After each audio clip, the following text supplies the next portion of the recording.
పశ్చిమ గోదావరి జిల్లాలో టీడీపీ జనసేన కూటమి ప్రభావం ఏ మాత్రం ఉండదన్నారు భీమవరం ఎమ్మెల్యే గ్రంథి శ్రీనివాస్. కులమతాలకు అతీతంగా భీమవరంలో నవరత్నాల పథకాలు అమలు చేశామన్నారు. అవినీతికి ఆస్కారం లేకుండా జగన్ తన పాలన సాగిస్తున్నారంటున్న గ్రంథి శ్రీనివాస్తో మా ప్రతినిధి శివసాగర్ ఫేస్ టు ఫేస్. ఏపీలో రాజకీయ వేడి మొదలైందనే చెప్పుకోవచ్చు. ప్రస్తుతం మనం భీమవరంలో ఉన్నాం. భీమవరంలో పవన్ కళ్యాణ్ మీద పోటీ చేసి మెజార్టీతో గెలుపొందిన గ్రంథి శ్రీనివాస్ ఉన్నారు. సరే, ఏంటి భీమవరం నియోజకవర్గంలో రాబోయే ఎన్నికలకు ఎట్లా సిద్ధమవుతున్నారు? భీమవరం నియోజకవర్గానికి సంబంధించి ప్రజలకు ఎప్పుడూ అందుబాటులో ఉంటూ ముఖ్యంగా వాళ్ళు కోరిన ప్రతి అభివృద్ధి కార్యక్రమాన్ని కూడా డెవలప్మెంట్ల విషయంలో చేస్తూ, అలాగే నియోజకవర్గానికి సంబంధించి చాలా ప్రెస్టేజ్ చేస్తుంది. ఎందుకంటే మా ప్రీతం ముఖ్యమంత్రి జగన్మోహన్ రెడ్డి గారు పరిపాలన వికేంద్రీకరణలో భాగంగా నూతన జిల్లాలు ఏర్పాటు చేసినప్పుడు భీమవరాన్ని జిల్లా కేంద్రంగా చేయడానికి దాంట్లో సక్సెస్ అవడం. ఎందుకంటే అది చరిత్ర, అది ఇంకెప్పుడు కూడా ఉండిపోతుంది. గతంలో మనం బాగా పూర్వకాలంలో చరిత్ర తీసుకుంటే ఈ భీమవరం ప్రాంతం కూడా మచిలీపట్నానికి సంబంధించిన జిల్లాలో ఉండేది. అది అటువంటిది ఈ భీమవరాన్ని సెకండ్ బార్డోలీగా గాంధీ గారు ప్రశంసించబడ్డ భీమవరాన్ని, అలాగే విద్యారంగంలో కానీ, అక్వారంగంలో కానీ, లేకపోతే వాణిజ్యపరంగా కానీ, లేదంటే అన్ని రంగాల్లో కూడా రాజకీయ రంగాల్లో కానీ ప్రధానమైన భీమవరాన్ని జిల్లా కేంద్రంగా చేయడం వల్ల భీమవరం నియోజకవర్గం అభివృద్ధి చెందడమే కాకుండా ముఖ్యంగా చుట్టుపక్కల ఉన్న ప్రాంతాలన్నింటికి కూడా సెంటర్గా అందరికీ కూడా సౌకర్యంగా ఉండే విధంగా ఉంటుందని చెప్పి ముఖ్యమంత్రి గారిని అడిగిన వెంటనే ఆయన ఈ జిల్లా కేంద్రాన్ని ప్రకటించడం. జిల్లా కేంద్రాన్ని ప్రకటించిన తర్వాత కూడా మరొక ఏంటంటే జిల్లా కార్యాలయం ఎక్కడ ఏర్పాటు చేయాలి, కలెక్టర్ కార్యాలయం అనే దాని విషయంలో కూడా కొంత పోరాటం చేయవలసిన పరిస్థితి ఉంది. మీకు తెలిసి ఇక్కడ ఉన్న రాజకీయ రాజధాని అన్నాను కదా, మీకు ఈ వెస్ట్ గోదావరి పాత పశ్చిమ గోదావరి జిల్లాలో భీమవరం రాజకీయ రాజధాని. దీన్ని తీసుకెళ్లి ఉండి నియోజకవర్గంలో జిల్లా కలెక్టర్ కార్యాలయం పెట్టాలని కొంతమంది 10 ఎకరాలు 20 ఎకరాలు ఇస్తానంటాం, అలాగే కొంతమంది కృషి విజ్ఞాన కేంద్రంలో పెట్టాలని ప్రయత్నం చేయడం. ఇవన్నింటినీ కూడా ఎదుర్కొని భీమవరంలోనే మార్కెట్ యార్డ్ని జిల్లా కలెక్టర్ కార్యాలయం ఏర్పాటు చేయడానికి జీవో ఇప్పించడం.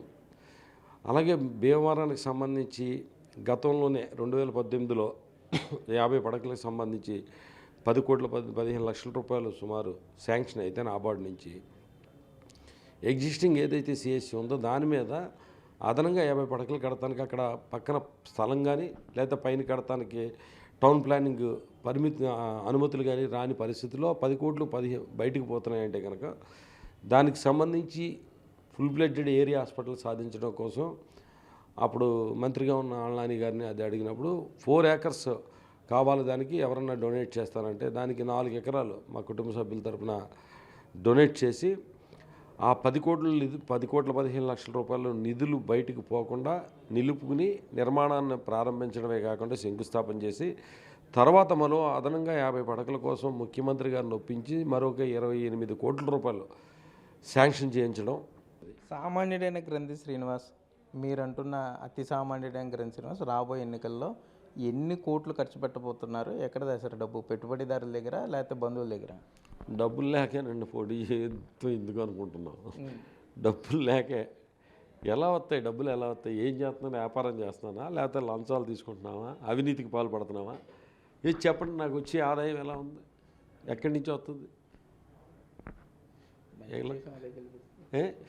ఎలా ఎక్కడి నుంచి వస్తుంది చెప్పండి. ఎక్కడ కోట్లు ఖర్చు పెడతాం? పవన్ కళ్యాణ్ గారు చెప్పారు కదా, రోజుకి కదండి, పవన్ కళ్యాణ్ గారు చెప్పారు కదా. ఏం చెప్పారు? ఆయన చేశాను అన్నాడు కదా, నేను రూపాయి కూడా ఖర్చు పెట్టలేదు అన్నాడు కదా. జీరో బడ్జెట్ పాలిటిక్స్ చేస్తున్నాం పవన్ కళ్యాణ్ గారి మాటల్లో, అంతే. ఆయన చేసిన జీరో బడ్జెట్ పాలిటిక్సే మేము ఇక్కడ జీరో బడ్జెట్ పాలిటిక్స్ చేస్తాం. మీరు చేసిన మంచి పెట్టుబడిగా పెడుతున్నారా? అంతే. ప్రజలు ఏమనుకున్నారో భీమవరంలో మనకు కావాల్సింది అందుబాటులో ఉన్న వ్యక్తి కావాలి అనుకున్నారు. ఉదాహరణకి 2004లో ఎమ్మెల్యే అయ్యాం. 2004లో ఎమ్మెల్యే అయిన తర్వాత 2009లో టికెట్ రాలేదు. ఆ దురదృష్టంగా మనమే చెడగొట్టుకున్నది. 2009లో ఎమ్మెల్యే అయిన 10 ఏళ్ళు వరుసగా ఎమ్మెల్యేగా ఉన్నాడు. ఉన్న తర్వాత ప్రజలు ఏంటి పనిచేసేవాడు ఎవరని ఆలోచన చేసినప్పుడు గన్ శ్రీనివాసే కరెక్ట్. పవన్ కళ్యాణ్ అయితే ఎక్కడికి వెళ్ళాలి, ఈయన అయితే పేపర్ చదువుకుంటుంటాడు. ఎందుకు వచ్చింది ఈ దగ్గరికి వెళ్తే ఒక మాట అన్నా ఉన్నది ఉన్నట్టు మాట్లాడినా డైరెక్ట్గా ఫెయిర్గా అవుతుందంటే అవుతుందని చెప్తాడు, లేకపోతే లేదంటాడు. అవుతుందంటే కనుక వెంటనే చేసేస్తాడు. ఈడే ఉండాలి కరెక్ట్ అని అనుకున్నారు. ఎమ్మెల్యే గారు అనరు, చాలామంది గన్సీని అంటారు. లేదంటే మాట్లాడుకునేటప్పుడు డిస్కల్లో ఈడే ఉండాలి కరెక్ట్ అని అనుకుంటారు. అంత సామాన్యుడు నేను, అనుకునే అంత సామాన్యుడిని. డబ్బుకి సంబంధించి లెక్క వేయాలంటే మీరు లెక్కేస్తే నేను చాలా కష్టపడి కింద నుంచి పైకి వచ్చినాడిని. అది నాకుతోటి పైనుంచిన వాళ్ళు చాలామంది కింద గ్రామాల్లో, భీమవరం గ్రామాల్లో, భీమవరం మండలంలో చాలామందికి తెలుసు, భీమవరం ప్రజలకు కూడా తెలుసు. ఎందుకంటే చాలామంది ఒక దొంగపండి గ్రామంలో చూసుకుంటే కనుక కాంగ్రెస్ పార్టీకి అత్యధికంగా వచ్చింది నేను పోటీ చేయడానికి ముందు 50 ఓట్లు. ఆ తర్వాత 50 ఓట్లు 100 ఓట్ల తేడాతోటి మనకి వచ్చినాయి అంటే కనుక కింద సామాన్యులకి అందరికీ కూడా తెలుస్తుంది. అంటే నిత్యం ప్రజలకు అందుబాటులో ఉంటూ సామాన్యుల్లాగా ఉంటాను. ఇప్పటికే భీమవరం నియోజకవర్గంలో పలు అభివృద్ధి కార్యక్రమాలు చేయడంతో పాటుగా అటు ఆసుపత్రి రహదారుల విషయంలో అభివృద్ధి చేసాం. తప్పకుండా రాబోయే ఎన్నికల్లో తాను చేసిన అభివృద్ధి పనులు, సీఎం జగన్ సంక్షేమ పథకాలు తన ముందు వరుసలో నిల్చోబెడితే తప్పకుండా భీమవరం నియోజకవర్గంలో రాబోయే ఎన్నికల్లో విజయకేతనం ఎగురవేస్తామని కూడా భీమవరం ఎమ్మెల్యే గ్రంథి శ్రీనివాస్ చెప్పే పరిస్థితులు అయితే ఇక్కడ ఉన్నాయి. కెమెరామెన్ భాగ్యరాజ్తో సాగర్, బిగ్ టీవీ, భీమవరం నుండి.